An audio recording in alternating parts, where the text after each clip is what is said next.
কে আসুন বলে এই পৃথিবী হলো উজালা,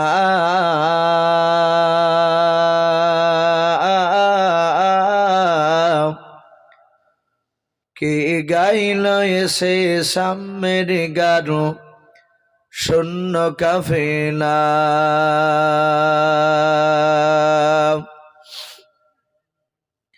কে আসুন বলে এই পৃথিবী হলো উজালা,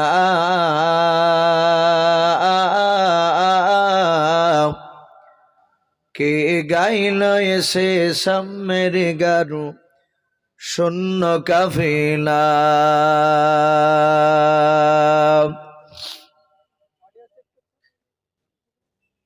ও হাশমে মাকি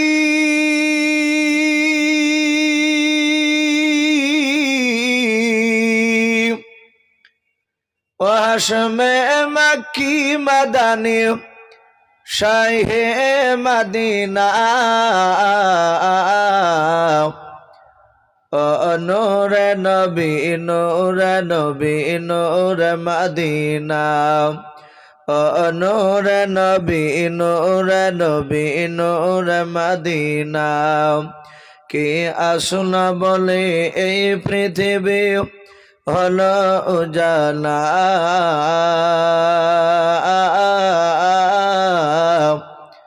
কে গাইল এসে সামের গারু শূন্য কাফেলা।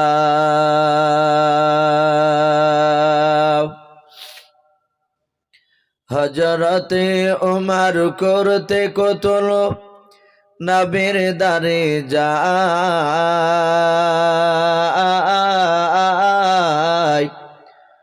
আর নূরানী তার চেহারা দেখে ওমর ফিদা হয়ে যায়। হযরতে ওমর করতে কতল নবীর দারে যায়,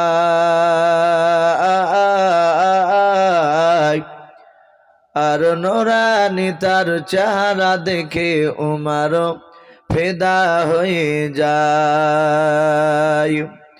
যার মায়াবী চেহারা,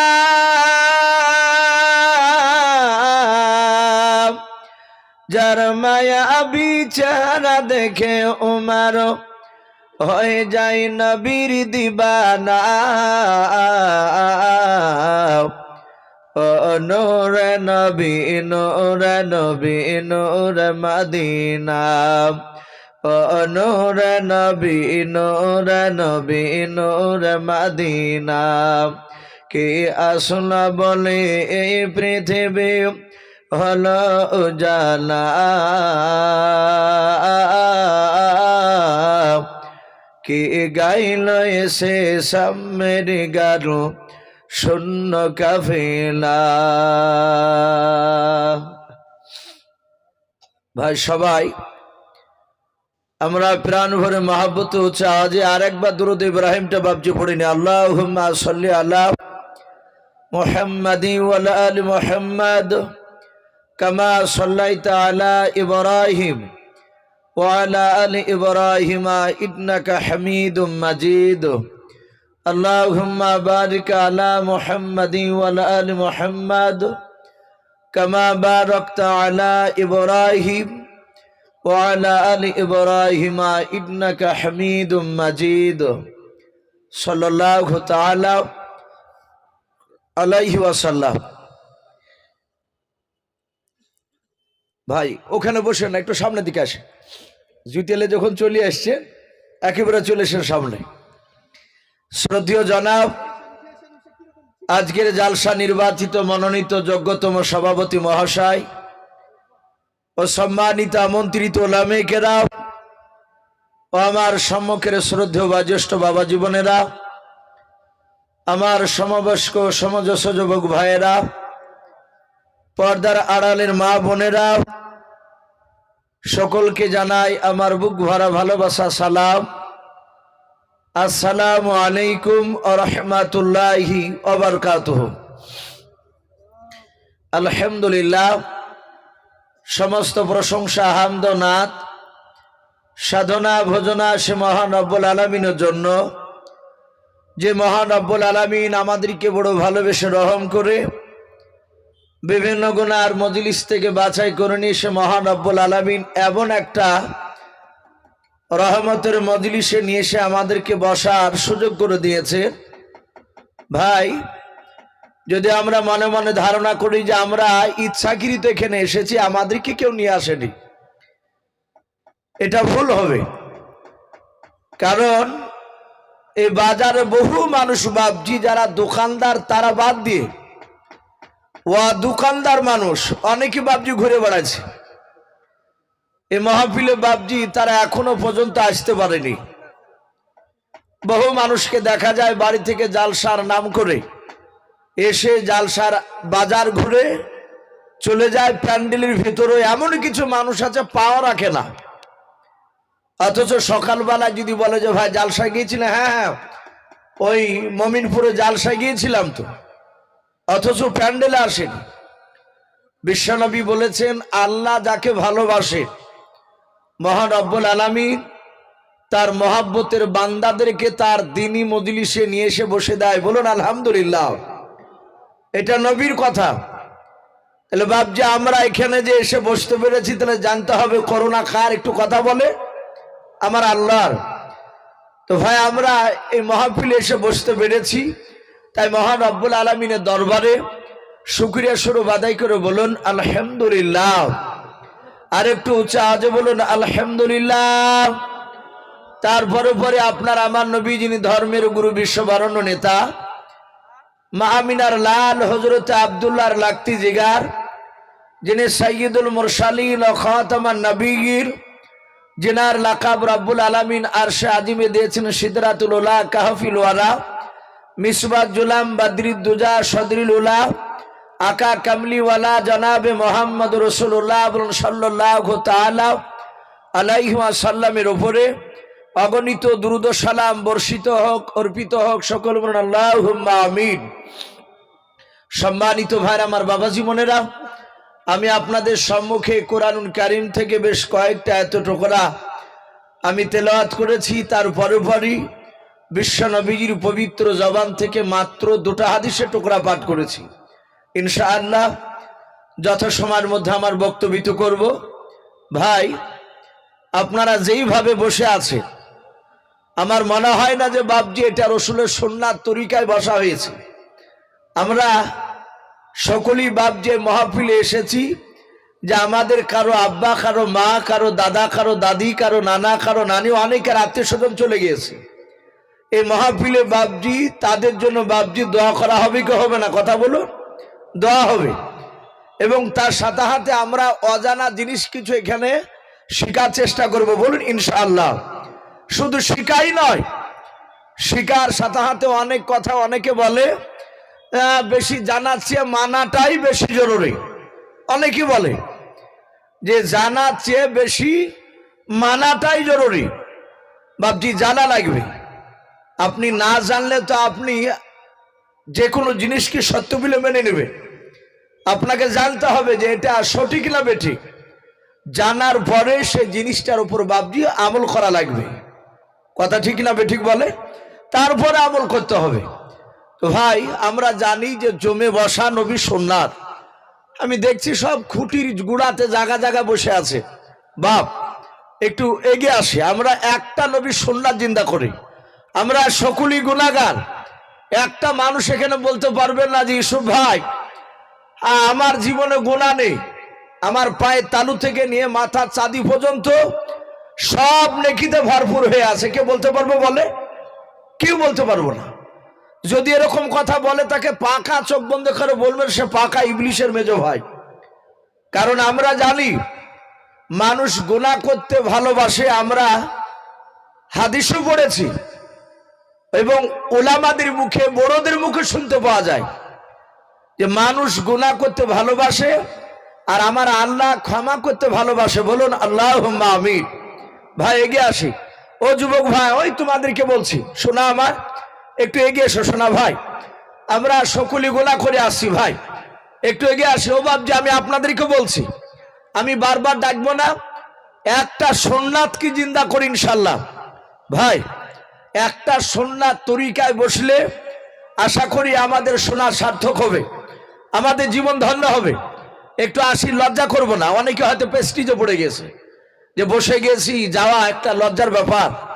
আমি প্রায় জায়গাতে বলি, মানতে হবে রসুলের কথা। নবীর জামানায় যারা মেনেছিল তারা বেটা ছেলে হলে সাহাবা, আর যদি মেয়ে ছেলে যারা মেনেছিল তাদেরকে সাহাবিয়া বলা হয়। সাহাবা আর সাহাবিয়া। এখন নাম যার নিবেন তারপরে তো বলতে হবে রাদিয়াল্লাহু তাআলা আনহু। নবীজির বাপজি জামানায় যারা রসুলের কথাকে মানে নাই তারা বেঈমান ছিল। আমরা সকলেই জানি রসুলের জামানায় সবচেয়ে বাপজি নবীর প্রতিবেশী চাচা হতো সম্পর্কে, আপন চাচা নয়। রসুলের সবচেয়ে বাপজি বিরোধিতা করেছিল। তার নামটা কি বাপ? একটু জোরে বলুন তো। আবু জাহেল। আমরা অনেকেই জানি শব্দটা হচ্ছে আবু জাহাল, কিন্তু আমরা এমনি বাংলা বইও দেখতে পাই আবু জাহেল বলে লেখা আছে। আমরা প্রায় মানুষ আবু জেহেলই বলি, অসুবিধা নেই। এই আবু জেহেল আমরা সকলেই জানি নবীজির আপন চাচা নয়, নবীজির প্রতিবেশী চাচা। আচ্ছা বলে এই আবু জেহেল এই শব্দটা আমরা শিক্ষিত অশিক্ষিত প্রায় মানুষ আমরা জানি এর অর্থ হচ্ছে মূর্খের বাপ। কথা ঠিক না বে ঠিক বলো? আবু জেহেল অর্থ হচ্ছে বাপজি মূর্খের বাপ। আমরা অনেক লোককে রেগে গেলে বলে আবু জেহেল কোথাকার, জাহেল মার খালো, বলি না রাগ করে। ও লোকটা এতটুকুই জানে যে জাহেল মানে মূর্খ। কথা আমি যে কথা বলছি ও বুঝতে চাইছে না, কিন্তু বিশ্ব নবীজির বাপজি প্রতিবেশী চাচা এই যে আবু জেহেল, এ আদৌ কি মূর্খ ছিল? কথা বলুন। তার ইতিহাস পড়ে দেখবেন সে আদৌ মূর্খ ছিল না। সে তৎকালীন সেই জামানায় উচ্চ শিক্ষায় শিক্ষিত ব্যক্তি ছিল।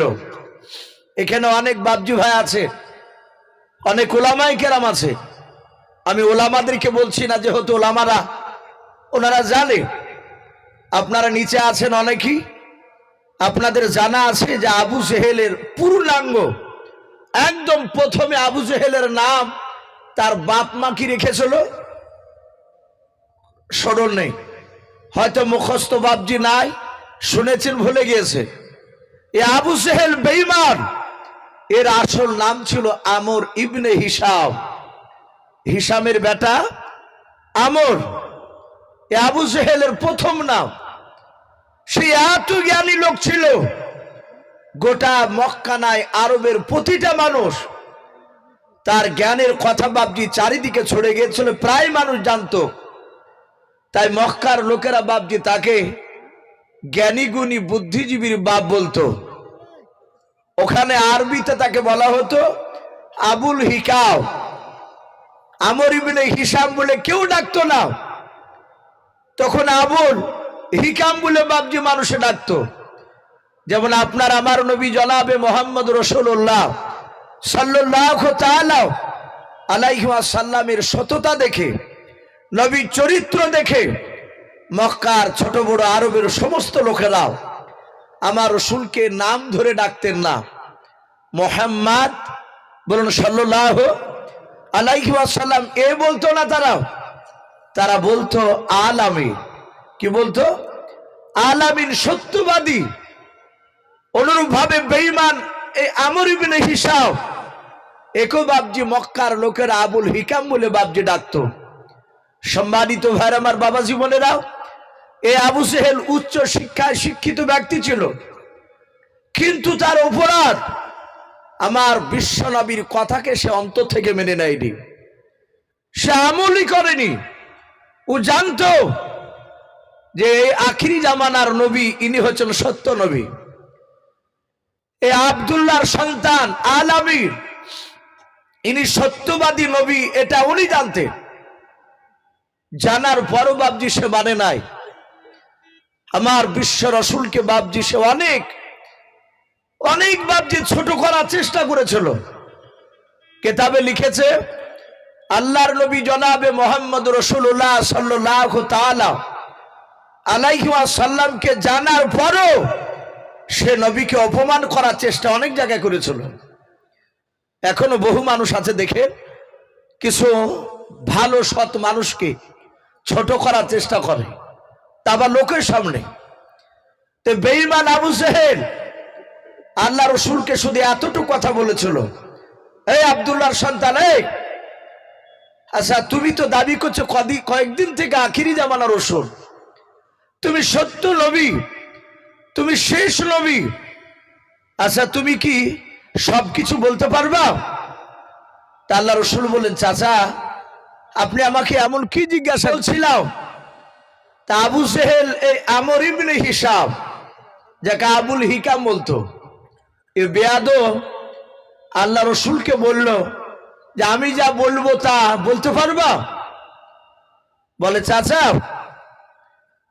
যদি আপনি আমাকে কি কথা বলবেন বলে। তো বলে দাঁড়াও আমি বাড়ি থেকে আসছি। রসুলকে বাপজি দাঁড় করে দিয়ে এই বেঈমান আবু জেহেল সুজাও আল্লাহ রসুল সাল্লাল্লাহু তাআলা আলাইহি ওয়াসাল্লামের কাছে বাপজি চলে গেল না, নবীর কাছ থেকে চলে গেল। এ আমর ইবনে হিসাম আবু জেহেল বেঈমান তার বিবিকে গিয়ে বলল, বিবি তাড়াতাড়ি দরজাটা জানালাটা বন্ধ করে দাও, দেখো বাইরে থেকে কোনো মানুষ দেখতে পায় কিনা। তার বিবি বলল কেউ নেই। আবু জেহেল বেঈমান বাড়ির ভিতরে বাপজি আগিনাতে, যাকে আমরা উঠোন বলি, উঠোনে দাঁড়িয়ে সে কয়েকটা ছোট ছোট বাপজি পাথর, একেবারে ছোট ছোট পাথর যাকে কাকুর বলি আমরা, মুঠ বেঁধে বাপজি তুলে নিয়ে তার পাঞ্জাবির পকেটে এভাবে হাতকে ভরে নিয়ে সুজা নবীজি দরবারে চলে গেল। ওখানে প্রায় মোটামুটি না হলো 50টার উপরে লোক ছিল। নবী তাদের সামনে দ্বীনের দাওয়াত দিছিলেন, কিন্তু বেঈমান আবু জেহেল তাকে দাঁড়াতে বলেছে। আমার বিশ্ব নবীর এত আখলাক চরিত্র ভালো ছিল, আল্লাহ রসুল সেখান থেকে যায়নি। আবু জেহেল দাঁড়াতে বলেছে, নবী একইভাবে দাঁড়িয়ে আছে।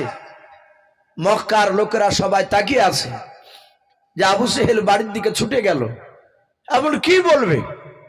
আমার বিশ্ব রসুলের কাছে এসে বলল, ওগো ভাতিজা, তুমি যদি সত্যিকারের নবী রসুল হও তাহলে বলো দিনে আমার এই হাতের ভিতরে কি ভরা আছে।